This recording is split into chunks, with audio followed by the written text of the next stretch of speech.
Hello everyone, welcome back to my channel. Hope you all are safe and doing good. So, today's topic is personality. As the previous part of this video has been already uploaded. If you haven't seen right now, till now, so please go and watch this. I have given the link in the I button. So, please जरूर देख लीजिएगा उस video को. मैंने इसका part 1 भी मैंने upload कर दिया है, so वो आप देख लीजिएगा. और पार्ट 2 में मैं बताने वाली हूँ बिहेवियर एंड नॉलेज के बारे में, जिसमें पार्ट 1 में मैंने अपीयरेंस यानी कि फिजिकल अपीयरेंस के बारे में बताया था. ओके, अगर आपको अपनी पर्सनैलिटी से किसी को इम्प्रेस करना है, या फिर नॉर्मली मैं कहूँ कि अगर आपको किसी को इम्प्रेस करना है तो आप कैसे इम्प्रेस करोगे? ऑब्वियसली आपकी एक पर्सनैलिटी होगी, आपका एक व्यक्तित्व होगा. ठीक है, जो व्यक्तित्व अच्छा हो सकता है और जो व्यक्तित्व बुरा हो सकता है. ठीक है, तो अगर हम ये कहें कि हमें अगर किसी को इम्प्रेस करना है तो क्या हम बुरे व्यक्तित्व के साथ किसी को कर सकते हैं?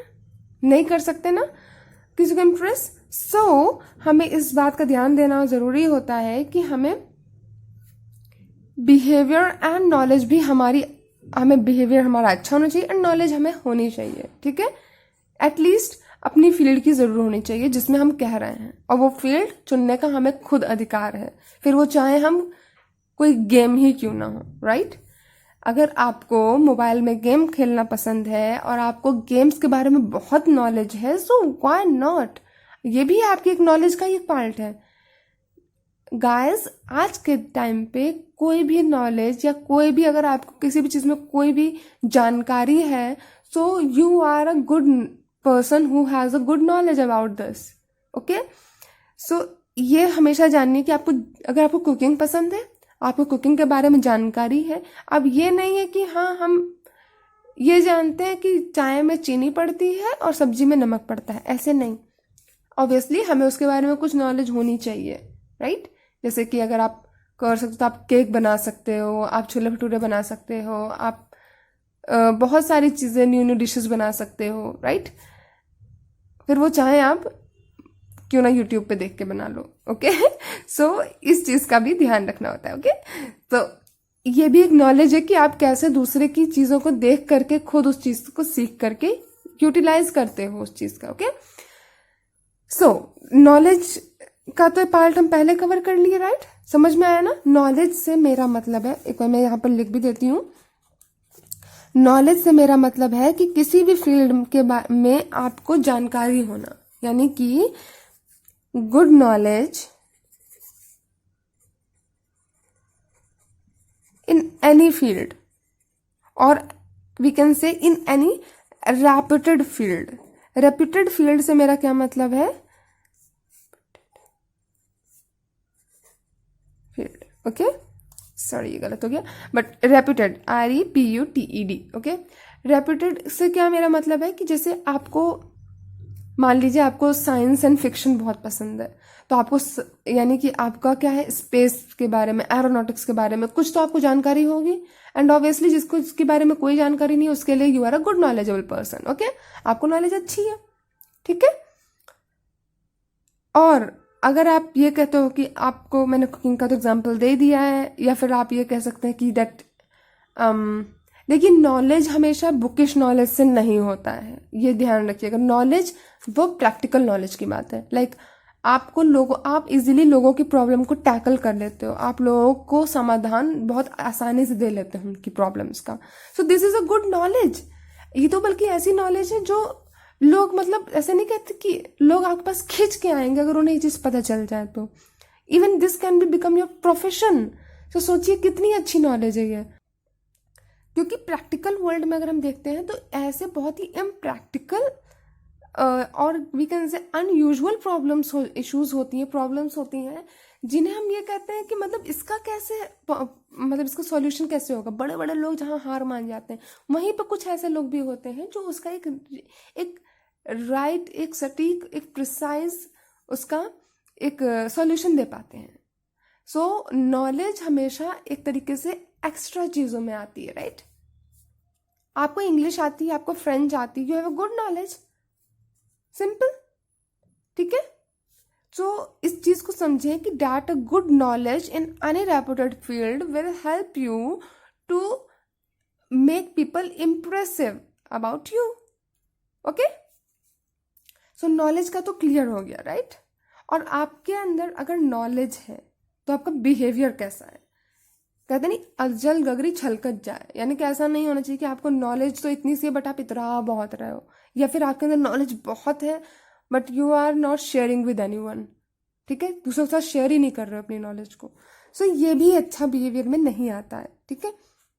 But yes, down to earth लोग हमेशा पसंद किए जाते हैं, जो हमेशा, जिनको नॉलेज कहते नहीं अथाह सागर जितनी है, but they are showing like, मतलब ये बात नहीं कि वो शेयर नहीं कर रहे हैं, बात ये है कि जहाँ ज़रूरत है वहाँ तो वो उसको शेयर कर रहे हैं, बट वो उसके लिए इतरा नहीं रहे हैं, राइट।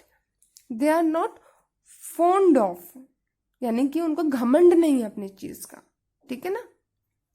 सो बिहेवियर की बात हम करते हैं, तो यानी कि हमें घमंड नहीं होना चाहिए, राइट, बट सेल्फ कॉन्फिडेंस हमेशा होना चाहिए। सो ये बहुत इंपॉर्टेंट चीज़ है, ठीक है। अब मैं जो लिखती जा रही हूँ उस चीज़ को ध्यान से देखते जाइए। Self confidence, okay. The second thing is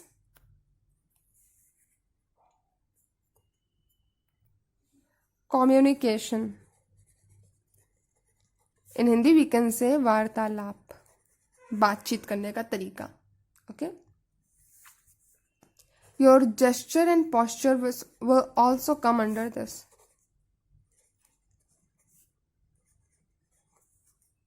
इनको भी मैं समझाऊंगी, ओके, मैं ये क्यों लिख रही हूँ। पेशेंस,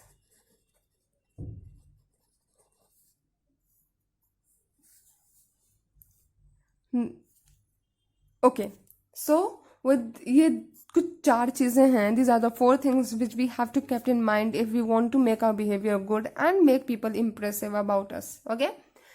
सो क्या होगा, ये आप ध्यान से देखे होंगे ना, right. Self confidence, communication, gesture and posture and patience, ठीक है।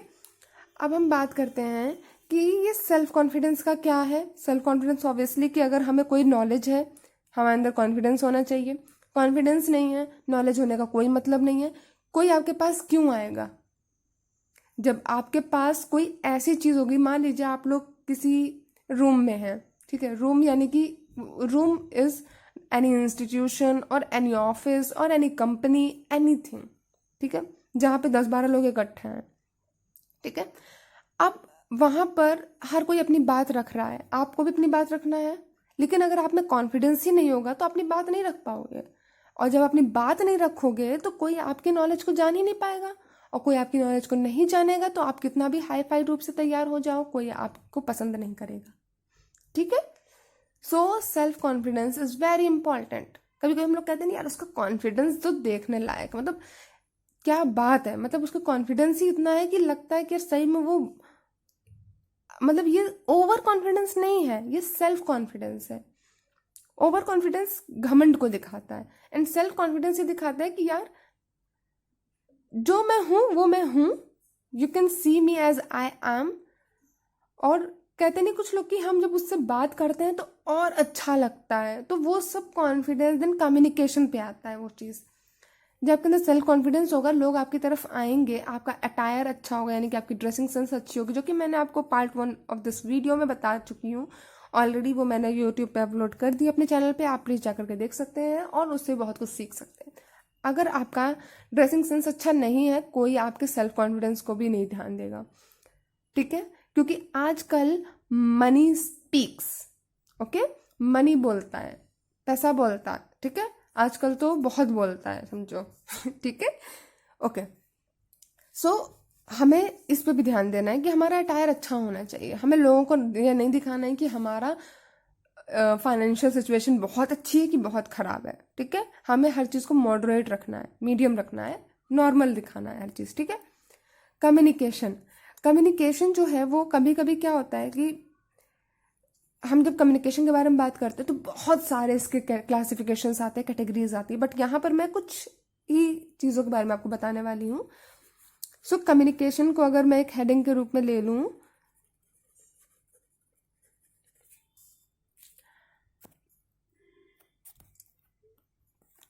कम्युनिकेशन में क्या आएगा सबसे पहले, एक आपका बात करने का तरीका तो बहुत ही अच्छा होना चाहिए। बात आप तब कर पाओगे जब सामने वाला भी आपसे बात करेगा, और सामने वाला आपसे बात कब करेगा, जब आप उसकी बात सुनोगे।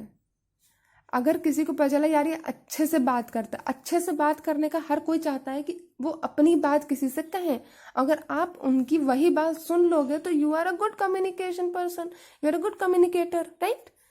तो गुड लिसनर यानी कि सबसे पहली चीज हमें जो ध्यान रखनी चाहिए डैट इज कि हमें दूसरे सामने वाले की बात सुननी है। हमें उसकी बात सुनने के लिए नहीं सुननी है, इवन उसकी बात समझने के लिए सुननी है, राइट।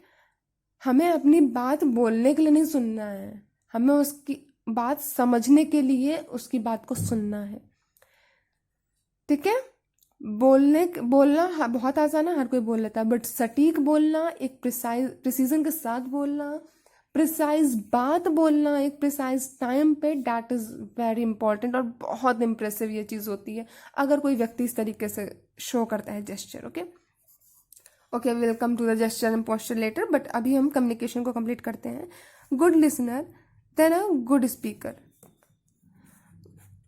गुड स्पीकर, अब आपको पता, गुड स्पीकर को मैं एक और वर्ड लिख सकती हूँ, प्रिसाइज।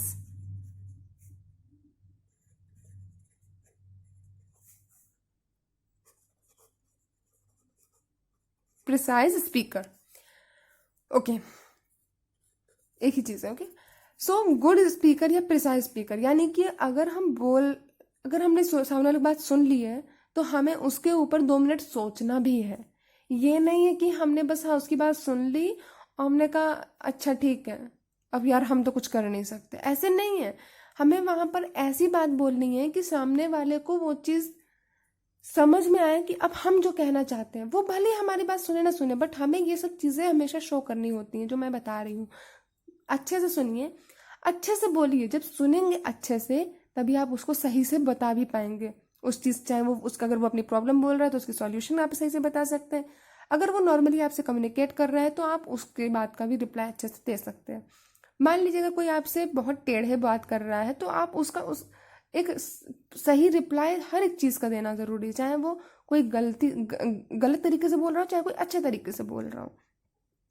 सो हमें वो भी देना होता है, यानी कि हमें एक सही रिप्लाई यानी कि सटीक जवाब देना जरूरी है। ओके हमें मैटर क्या है यानी कि बात क्या चल रही है, टॉपिक क्या है, उसके अकॉर्डिंग करना है, ठीक है। उसके बाद कोई कह रहा है कि हमें डॉक्टर के यहाँ जाना है, तो अब आप कह रहे हो कि हाँ यार मुझे गाड़ी खरीदनी है, मेरे पास गाड़ी नहीं है, तो ये क्या बात हुई? This is not a good communication, right. वो अपनी बात गा रहा है, आप अपनी बात गा रहे हो, ऐसा नहीं होता है। आपको उसकी बात पहले सुन के उसका एक सही रिप्लाई देना है। अगर आपको कुछ और भी बोलना है तो पहले उसकी बात को कंप्लीट कर दो, उसके बाद अपनी बात बोलो। ओके तो ये 2 चीजें बहुत इंपॉर्टेंट होती हैं। ओके और जो मैंने यहाँ पर आपको एक पेशेंस बताया है, ये कैन यू सी, पेशेंस भी एक तरीके से इसी में आता है कि कोई अगर आपको टेढ़े बोल रहा है, कोई जैसे कहते हैं ना बहुत टेढ़ा बोल रहा है, ताना मार रहा है, कोई कुछ कर रहा है, तो उसका भी हमें रिप्लाई देना जरूरी है। अगर हम पेशेंस रखना जरूरी है, बट अगर कहते हैं कोई बॉस अगर हमको कुछ बोल रहा है तो क्या हम उसको उल्टा जवाब दे देंगे? वहां we have to keep the patience, right. But मान लीजिए कि कोई मेरा फेलो बैचमेट है, ओके वो अगर कुछ बोल रहा है, राइट, तो हम उसकी बात को 1-2 बार तो सुनेंगे, बट उसके बाद क्या कहेंगे, उसको एक सही रिप्लाई देंगे। मान लीजिए कि उसने कुछ ऐसी बात बोल दी जो हमें बहुत ज्यादा, उसने मतलब टेढ़ा बोल दिया, हमको नहीं अच्छा लगा, वहां पे भी हमको रिप्लाई देना है विद अ गुड पेशेंस। ऐसा नहीं है कि लगा दिया एक उसको, ऐसा नहीं है, उसको एक सही जवाब देना है ताकि आइंदा से कोई इस तरीके से कोई कुछ आपको ना बोल सके। So it is also called as value making, जिसकी भी वीडियो मैं अपलोड करूंगी। ये सब कुछ ऐसी प्रैक्टिकल नॉलेज है जो बुक में नहीं मिलेंगे कहीं पे, ये सब एक एक्सपीरियंस के बेसिस पे चल रहा है। यानी कि बहुत लोगों के जो एक्सपीरियंस रहते हैं, हमारे खुद के भी जो एक्सपीरियंस रहते हैं, हम उन सबको एक मिक्स करके फिर देखते हैं कि एक क्या एनालिसिस करने के बाद क्या रिजल्ट आ रहा है, और उसको मैं आपके साथ शेयर कर रही हूँ। सो प्लीज इसको बहुत सीरियसली लें और इसको प्रैक्टिस में भी लाएं। ओके फिर ये भी ध्यान रखें कि हर सिचुएशन सेम नहीं होती है, कहीं यूनिवर्सल लॉ यूज नहीं होता है। यानी कि हर एक सिचुएशन में जो आपने एक काम किया, आपने कहीं रिप्लाई दे दिया, और दूसरी जगह रिप्लाई देना नहीं था, वहाँ भी रिप्लाई दे दिया, तो वहाँ बात गलत हो जाती है। ठीक है, तो ये ध्यान रखा जाता है, आप अपने छोटे से बात कर रहे हो, अपने बड़े से बात कर रहे हो, कि अपनी एज वाले लोगों से बात कर रहे हो। ठीक है, in terms of authority also and in terms of age also. ठीक है, and in terms of place also. ठीक है, ये चीज़ें हैं। अब कम्युनिकेशन जो है ये इस तरीके से, जब कोई कम्युनिकेशन, एक होता है ज़ीरो कम्युनिकेशन या ज़ीरो लेवल कम्युनिकेशन भी उसको कहेंगे हम। ज़ीरो लेवल कम्युनिकेशन वो होती है कि मैं आपकी बात सुनूं ही ना, आप अपनी बोलते रहो, I don't give a shit about it. Okay, मुझे कोई फर्क नहीं पड़ने वाला। तो क्या होगा, क्या अच्छी बात है ये? या मैं आपकी बात सुनूं और मैं अपनी बात बोलती रहूं, या आप अपनी बात बोलते रहिए, मैं आपकी बात ही ना सुनूं या और उसका कोई रिप्लाई ना दूं? सो क्या ये एक अच्छी कम्युनिकेशन है? बिल्कुल नहीं है। कहीं कहीं शांत रहना जरूरी होता है, बट हर जगह नहीं शांत रहा जाता है। रिप्लाई देना जरूरी होता है। Reply means reply in a good sense भी है। ऐसा नहीं है कि हर जगह टेढ़ा ही अब हमें भी बोलना, नहीं। हमें उसको जितना हम शांति से किसी बात का जवाब दे सकते हैं उस हद तक हमें देने की कोशिश करनी चाहिए जब। ठीक है, उसके बाद जब हमने इन सब चीज़ों को प्रैक्टिस में ले आए तो एक और चीज़ यहाँ पर आती है, that is gesture and posture. Gesture and posture से मेरा मतलब है कि आप बैठते कैसे हो, चलते कैसे हो। अगर आप लड़का हो तो लड़के की तरह चलो। कुछ लड़के क्या होता है कि जैसे ऐसे पैर फैला फैला के चलते हैं, राइट। या फिर कुछ लड़कियां एकदम ऐसे ऐसे चलती हैं, ऐसे लगता है कि बस अभी तूफान में उड़ जाएंगे वो लोग। तो ये ऐसा नहीं कि यहाँ पर किसी की मॉकिंग हो रही, मॉकरी हो रही, नो वे, किसी का कोई मजाक नहीं बन रहा है। बट ये एक होता है डिफरेंट। कोई पैर पटक पटक के चलता है, कोई पैर घिस घिस के चलता है, फिर वो चाहे लड़की हो चाहे वो लड़का हो, it doesn't matter, right. Human तो है ना सब, तो सबके चलने का तरीका तो अलग ही होगा ना। लेकिन एक कहते हैं कि एक नॉर्मल जो होता है, अगर आपको देखना है कि रियल में चलते कैसे सही से, क्योंकि चलना जो है वो इतना ज़्यादा इफेक्ट करता है किसी व्यक्ति को।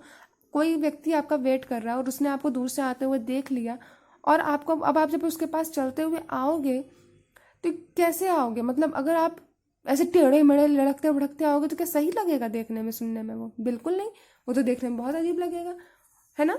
उसके बाद मान लीजिए कि आप किसी कॉफ़ी शॉप पे हैं और अगर आपको वहाँ बैठना है तो आप कैसे बैठ रहे हो, है ना। मान लीजिए आप क्रॉस लेग्स करके बैठ रहे हो, ठीक है, या क्रॉस थाई करके बैठ रहे हो, ठीक है। या फिर अगर आप बैठे हो किसी के साथ और आप पूरे टाइम मोबाइल को ऑपरेट कर रहे हो अपने, ठीक है, क्या ये एक अच्छा बिहेवियर नहीं शो करता? जब आप अकेले नहीं होते हो तो आप किस तरीके से सोसाइटी में लोगों के साथ रह रहे हो, वो बहुत अफेक्ट करता है। एंड अगर मैं इसकी एक और चीज़ बताऊं तो ये चीज़ घर से स्टार्ट होती है। घर में आप जितना अच्छे से रहोगे आप बाहर भी वैसे ही रहोगे। क्योंकि अगर आप ये सोचते हो कि घर में हम कितना भी एवं ही रह लें लेकिन बाहर तुम बहुत फॉर्मली रह लेते, बट वो नहीं आ पाता है, ठीक है। वो आपका बेसिक नेचर बन रहा है घर में रहते रहते। अगर आप हर बात का जवाब देने लगोगे तो बाहर जाके भी हर बात का जवाब देना होगा आपको। अगर आप नहीं दोगे तो you will get frustrated, you will feel depressed, आपको ऐसा लगेगा आपको सप्रेस कर रहा है। तो वो चीज़ें नहीं आनी चाहिए। फिर वहाँ पर एंगर और फिर वहाँ पर बहुत खराब जो है बहुत बेकार बेकार फीलिंग्स आने लगती कि यार नहीं ये जगह नहीं अच्छी है, काम नहीं अच्छा है, मैं ये भी नहीं करना वो भी नहीं करना, सब बेकार है। फिर हम लोगों से कटने लगते, मतलब एक एक करके फिर नई नई प्रॉब्लम्स, नए नए इश्यूज खड़े होने लगते हैं। तो वहाँ पे हमें हमेशा ध्यान रखना चाहिए कि हमें घर पे एक बहुत अच्छी जगह है जहाँ पर हम इन सब की प्रैक्टिस करते हैं, और बाहर जाके फिर हम वैसे जेस्चर पोस्चर और वैसा कम्युनिकेशन और वैसा पेशेंस शो कर सकते हैं। और घर में ही नॉलेज गेन करते हैं, घर के बाहर हम रहते हैं वहाँ भी हम नॉलेज गेन करते हैं। सो ये सब चीज़ें जो घर में हम सीख सकते हैं, जो घर में हम प्रैक्टिस कर सकते हैं, है ना, वो हमें हमेशा करनी चाहिए। So guys, is the end of the video. I am sorry थोड़ी लंबी हो गई वीडियो ज़्यादा, बट ये बहुत इन्फॉर्मेटिव वीडियो आई थिंक आपके लिए होगी। अगर आप इसको पूरा ज़रूर देख लीजिएगा please. Okay, so see you soon in the next video. If you like this video, don't forget to hit the like button, share and subscribe my channel for the more videos, and don't forget to hit the bell icon so that you will get all the updation of my videos. So see you soon in the next video. Till then, bye bye.